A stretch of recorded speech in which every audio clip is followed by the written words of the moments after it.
Okay, so it's all about growing a turmeric crop.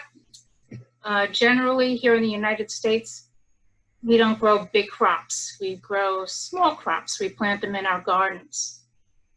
But this is a little bit about both. So what is a turmeric? It's not advancing.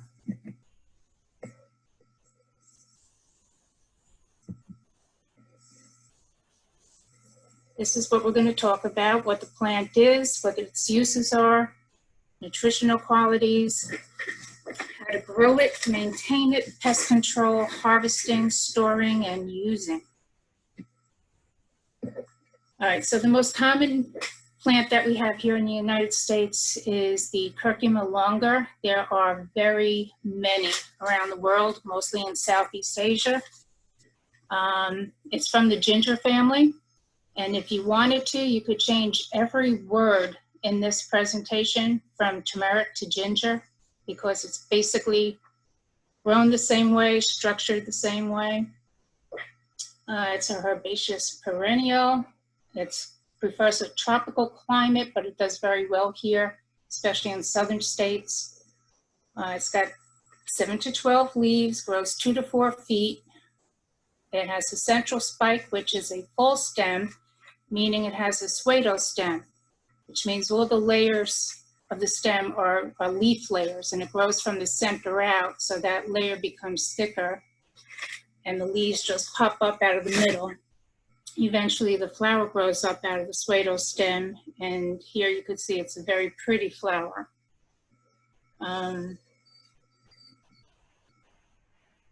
Yeah, the flower contains 1 to many seeds. It's unknown how many seeds. I guess each flower can have 1, but they're in capsule forms, and they are edible too. We're going the wrong way. All right, why turmeric? It's a spice, used mainly as a spice, as we learned when we did the herbs. It's taken from the root. However, if you run out of root, you can use the leaves pretty much in the same way. You could powder it, you can blend it, and it'll have the same qualities in there. Because it's deep yellow and orange in color, it's useful for dyes. I have heard that some people use it to whiten their teeth. That is not something I'm going to try. However, you can if you want to. I'll give you some. Nutritional qualities. I hope everybody here is familiar with turmeric. Actually, I have a little trouble pronouncing it. I pronounce it the way it's spelled, and then people look at me funny and ask, "You mean turmeric?" So it's either turmeric, or turmeric. The active ingredient in the curcumoids is curcumin, and that's the property of the rhizome. It is a lipophilic polyphenol. It's got a very earthy, strong taste. It's got a peppery flavor, and it's used in curries, mostly in South Asia,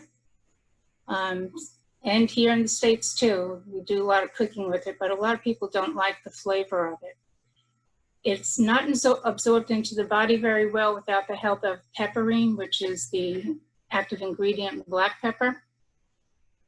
It's got many medicinal uses, basically because it's an anti-inflammatory and antioxidant.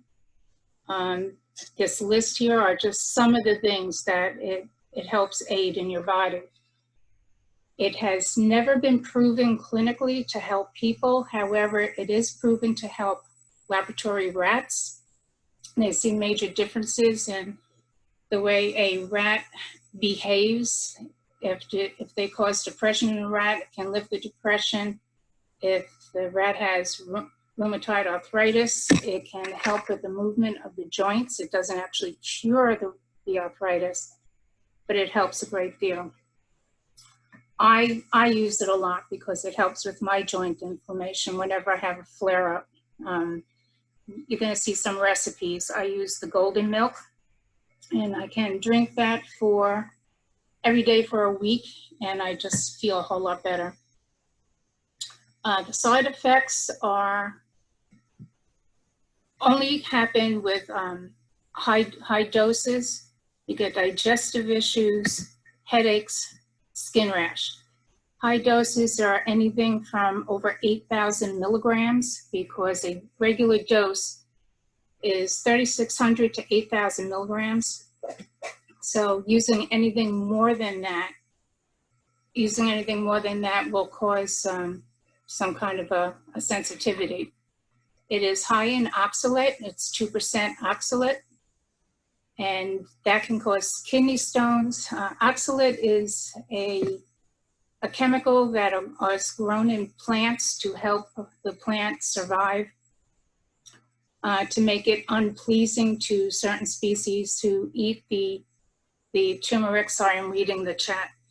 That eat the turmeric, and it often does give like a nauseous feeling. People are sensitive to oxalates. Other vegetables that are heavy are lots of leafy greens, which I was really upset to find out. One time I thought that I too was oxalate sensitive, and I'm a vegetarian, so that would be a big problem for me. But the oxalate binds to calcium, and it's usually excreted from the body. But if you're sensitive to it, it does not bind to the calcium in the body, and it makes its way through the kidneys, and it creates crystals and stones, and then you have a problem. Other things that cause sensitivity and problems are additives. That if you buy something in a store, you don't know what you're buying. There's all kinds of additives put in there. Colorings, preservatives. There have been heavy metals found, and that's something that you want to totally avoid. So take the advice on these slides and grow your own. I'm trying to advance. I'm not sure why my slides aren't advancing, so please bear with me. Here we go, recipes. That's golden milk.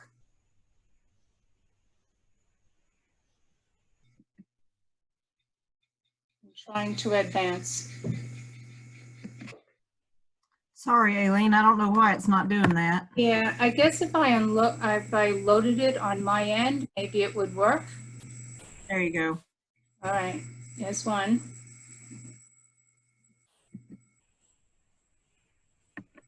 And if this is being posted, you could get from there. I have not tried the pineapple smoothie because I really am not crazy about pineapple, and I do not know how to buy pineapple. So if one day I can figure out how to buy a fresh pineapple, I will make this because it does sound good.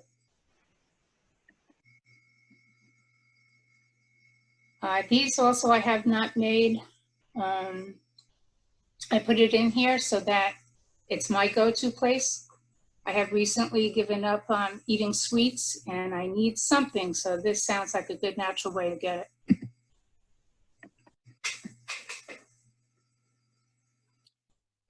Okay, this is one of my turmeric raised bed planters. This picture shows what happens late in the summer when it gets really hot and drought-like conditions. The back of the fencing around it has a green cover that I put over them. It also falls around it to keep the wind from blowing it. The leaves will break and the sun will scorch the leaves, so it doesn't really tolerate Northeast Tennessee very well because of that, the sun and the drought and the heat. I was going to put in another bed this year to expand because this is a little bit overcrowded. I had gotten these I ordered a plant, and I would not grow my own from supermarket rhizomes, even though you can sometimes. Sometimes they're just coated with an anti-budding agent. And also you don't know if it's GMO, or you don't know if it's sprayed with other kinds of pesticides. Probably it is, like potatoes, like everything else in the supermarket. You just can't get it without it being loaded with chemicals.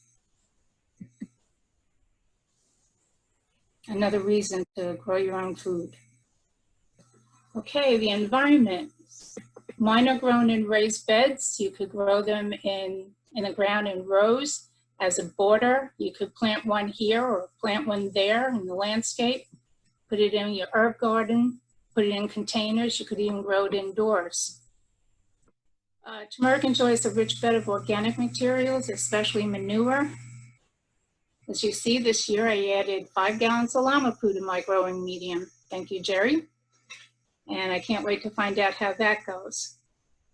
Turmeric needs lots of light, partial shades. Again, like I said, the sun here in Northeast Tennessee is it's a killer on these plants, but you got to keep them covered and keep them protected, keep the soil cool and prevent it from drying out. My snowdrift fence helps to block some of it, but I need to put up another material just to keep the wind from getting through. The wind here where I am on this hill is like wicked. Everything gets blown over. So that's a big challenge for me this year.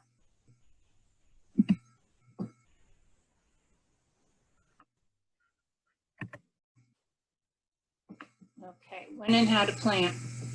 The temperature. Right now I'm ready to put mine in the gardens. I am planting in the same spot. I'm not doing crop rotation this year because I just could not build another raised bed. I need to concentrate on my vegetable garden.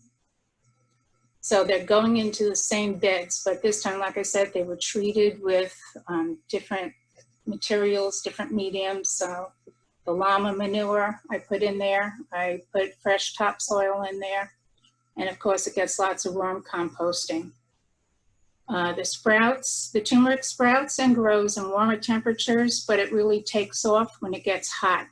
You can plant it at 60 degrees, but it really takes off between 75 and 80 degrees. It pops up and it grows tall. This picture here shows what the rhizome eyes are. If you buy turmeric, you buy it like this in the supermarket. This is what it looks like. You grab a handful, you take it home.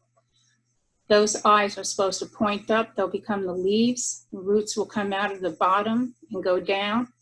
And one of those buds will grow into a mass of rhizomes. I have not sowed true seeds and asheville's.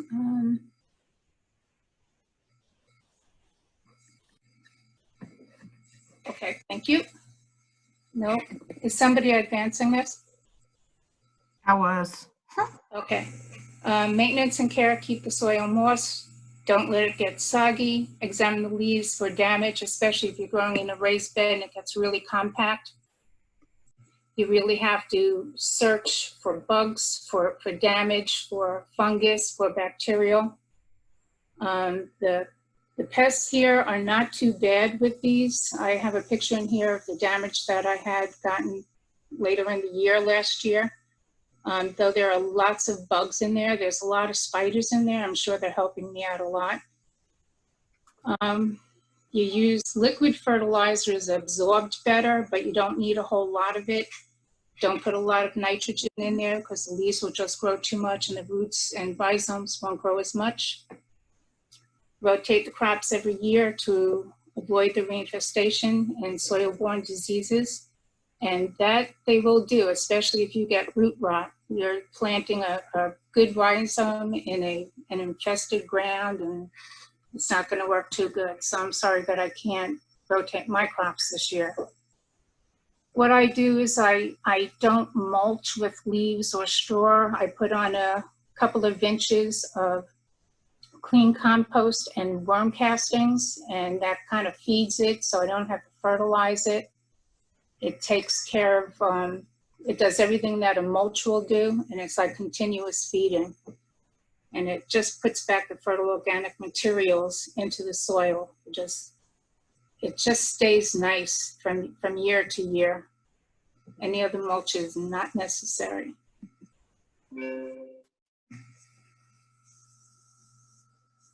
That's a picture of my worms down there. Trying to advance. All right, this is one of my leaves last year.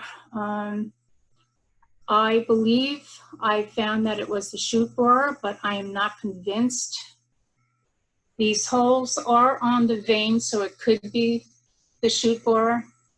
When I investigated last year, this is the damage I found under shoot borer, but it really didn't explain how the shoot borer gets into the leaf and maybe down into the rhizome. I'm not sure about this. So this year I'm really going to investigate and keep my eye on it, see what's doing this. Some of these patterns are very pretty. There'll be a dot and then there'll be a line under it. I can't wait to find out exactly who's doing this. It's very interesting. These are the type of pests that it will have. I have a problem with slugs and snails. I have a huge grasshopper problem, but now I've got 19 guinea hens to take care of that. So far, I don't have a problem with the grasshoppers. They would be coming out already by now last year. Maybe it's because it's cooler. Maybe it's because my birds are doing a good job. But also the toads that wind up in the garden, they help out a lot. I'll eat the grasshoppers and other, well, unfortunately, beetles and stuff. I do use diatomaceous earth. I use it indoors, actually, not just around the garden. When outside, I use eggshells around the garden. That helps keep the slugs away as well. I have a lot of slugs. But the toads and frogs help, but my birds eat those as well. So, all right, this is a bunch of the pests, what attractant plant you can, and what predator it will draw. So I thank Melody for Monday's night's presentation. When I dug into this a little deeper, it was like right on. Everything that Melanie showed us on Monday night was what they tell you to do for the types of bugs that, pests that are drawn to these turmeric plants. So I found this list very helpful. Same thing with diseases. These are the diseases that are common, but they don't really destroy the whole crop. If you keep your eye on them, you remove the infected leaf, you can pretty much stay on top of it. I never spray my crops with any pesticide, fungicide. These are totally organic and it's never been a problem for me. I have had bacterial wilt and I've had to remove a whole plant. A couple of plants have died from that. I also try to get the soil out from around it as well. It didn't seem to spread to the other plants, and it's funny how just one plant, and you saw how compact all those turmeric plants were in that raised bed, only one plant would die. So I found that very interesting. Trying to advance. This is what it looks like. This is leaf blotch and leaf spot. The bacterial plant looks pretty much like the leaf blotch, except the whole plant basically turns brown and dries up.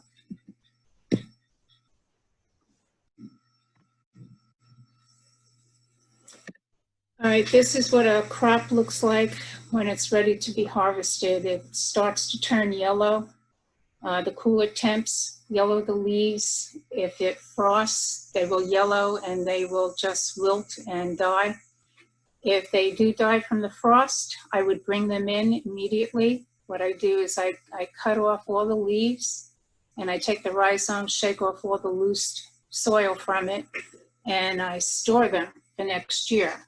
And from that, I will take what I need to use for the following year and for use throughout the winter. Stop watering when they start to turn yellow. Pull the plants in, either when they're brown or before they're brown, but do not let the soil freeze. It'll kill the rhizome. This is my storage bin. It's probably a 35 or 40 gallon bin, and it's just filled with peat moss, coconut coir. You can see the lumps of rhizomes in there. I just leave it like that in kind of a moist soil. This is when I uncovered it this year. You could see the shoots are growing in there already. These are ready to be planted, and as soon as it stops raining, I will get out there and plant them. So this writing here tells you how to just prepare them for the winter. I don't do anything else. I don't break them apart. I leave them clumped together, and I will break them apart when I'm ready to plant in the spring. And some of them I let stay in a big clump because those are the ones that are going to flower. You cannot get flowers if you just plant one little rhizome. It's got to be part of the mother plant. So that's why I let 2 or 3 of them stay whole and plant like a grouping that are all still together. Then I keep a mother plant. It expands even more, and then it flowers, and it just really looks good. When you're ready to store these, if it's not cool, that stem will start growing in, say, November or December. It's got to be cool. So if you have a basement or a root cellar, next year I'm going to put them in my crawl space under the house, and I'm going to put enough, I don't know, I'm not going to let them freeze. Thank you. Okay. Well, All right, so thanks. This is, to the right is a jar, very small jar of processed powdered turmeric, and it takes a whole lot of turmeric root to make a little bit of powder. So this is leftover from 1 year, and then last year's crop on top of that. These are all the rhinestones that I have a picture of. They're not mine, but they will be planted like that in my beds this coming, well, this spring. Advancing. If you're interested in growing your turmeric and storing and using it, this is exactly what you would have to do. I prefer to use the whole root. I clean them with hydrogen peroxide water. I scrub them with a nail brush. It gets off most of the dirt. You might have to break it up further to get all the dirt off, but sometimes it's not that easy.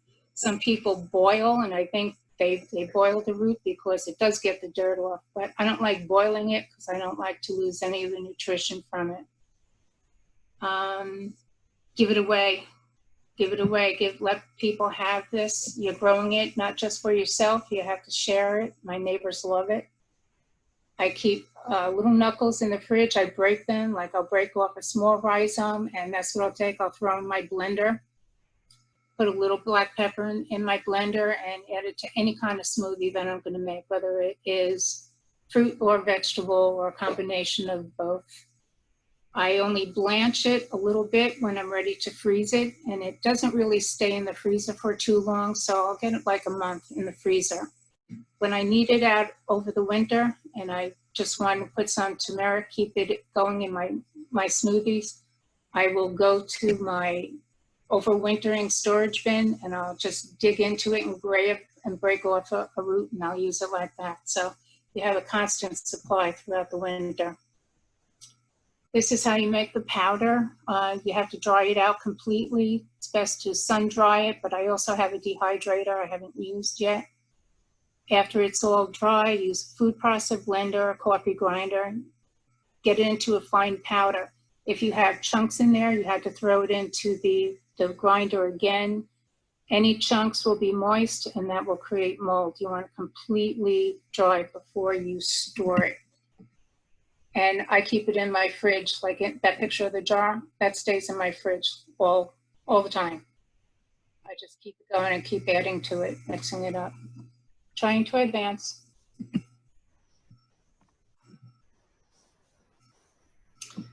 This is what a large crop looks like. And this is what, this is probably somewhere in Asia, South Asia, where it's typically grown, India. And I would never grow it on this level. There's just too many considerations. You have to, I can't see not using chemicals, pesticides, herbicides when you're growing this kind of multitude of plants.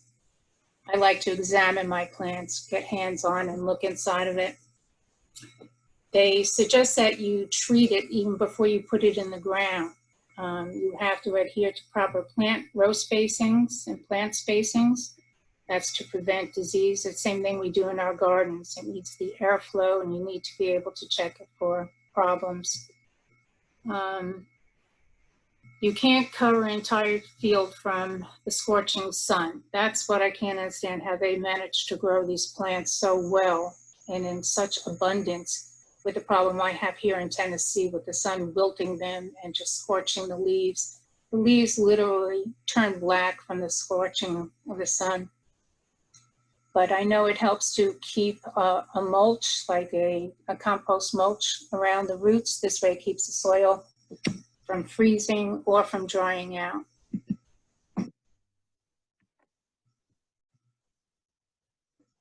Okay, the soil has to be moist. It can't be wet. You get root rot. I mean, it is a root pH. It prefers a little bit acidic. It doesn't take a lot of fertilizer.